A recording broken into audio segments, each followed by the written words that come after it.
Panther Awards, Top Gear Awards, Hello Awards. मुझे invite कर लेते हैं. Yesterday we did Lonely Planet Awards. Obviously. Rani Mukherjee. Dada Saheb Phalke award. चलो जी सवालात. सवाल कर रहे हैं कि मॉक कर. जरा सी देर ही चला ये सिलसिला रुखसत का वक्त आ गया खुदा खैर खुदा खैर खुदा खैर खुदा खैर खुदा खैर खुदा खैर. ये ख्वाब था या कुछ और था जो भी था न तेरा था न मेरा था एक बोझ था जो उतर गया कुछ हल्का सा बिखर गया खुदा खैर खुदा खैर खुदा खैर खुदा खैर खुदा खैर खुदा खैर.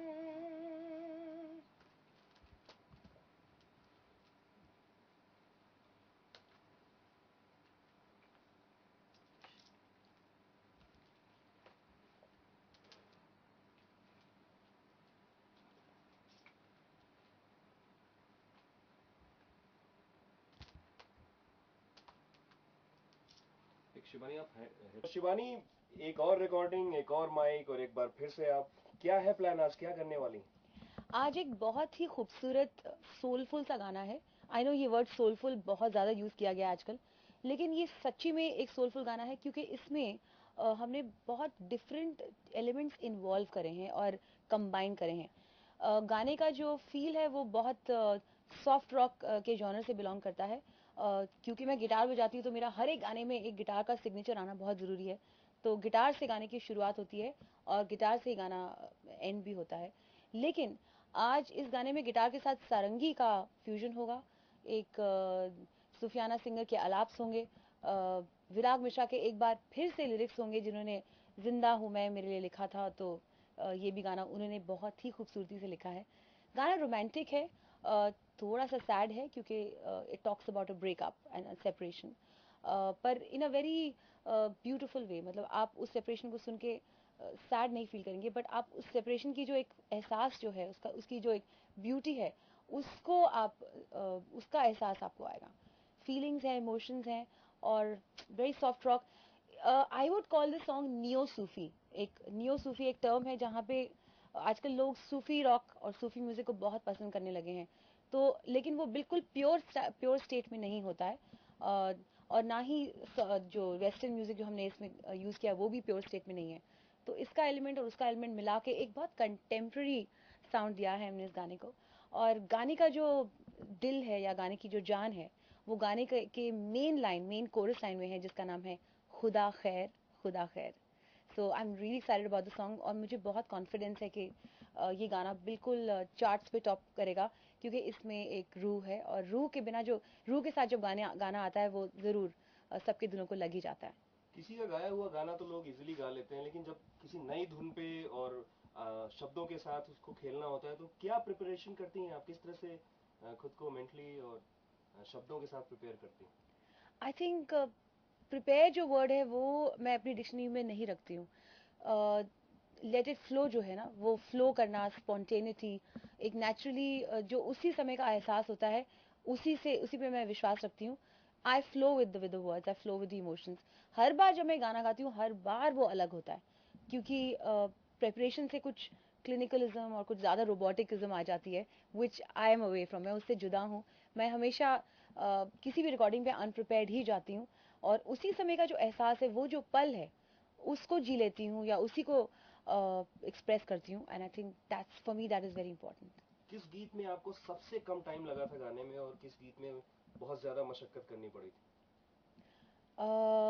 आई थिंक सबसे कम टाइम मुझे सजना अभी जा में लगा था क्योंकि वो ऐसा फ्लो किया और आई थिंक एक टेक में हमने पूरा गाना गा दिया था एंड वो बहुत जल्दी गाना रिकॉर्ड हुआ था क्योंकि उसमें एक नेचुरल चीज़ थी जिसमें ज़्यादा मेहनत और ज़्यादा ये और वो चीज़ें लाने की तामझाम लाने की ज़रूरत नहीं थी।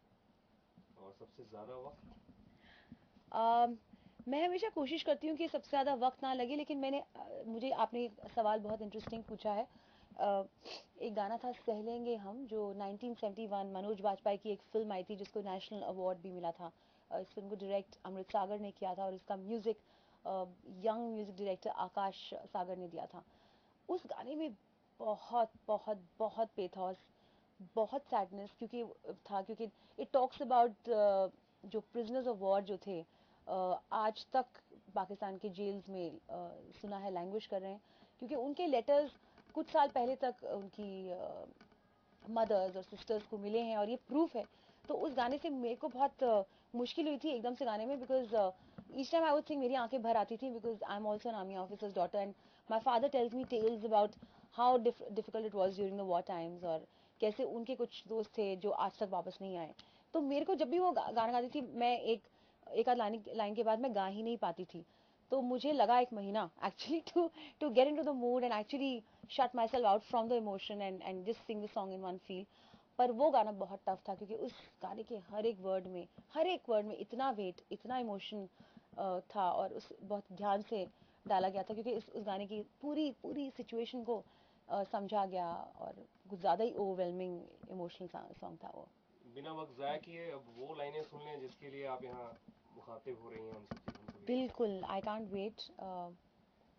न तुमने कुछ कहा न हमने कुछ सुना, जरा सी देर ही चला ये सिलसिला, रुखसत का वक्त आ गया, खुदा खैर, खुदा खैर, खुदा खैर, खुदा खैर, खुदा खैर, खुदा खैर।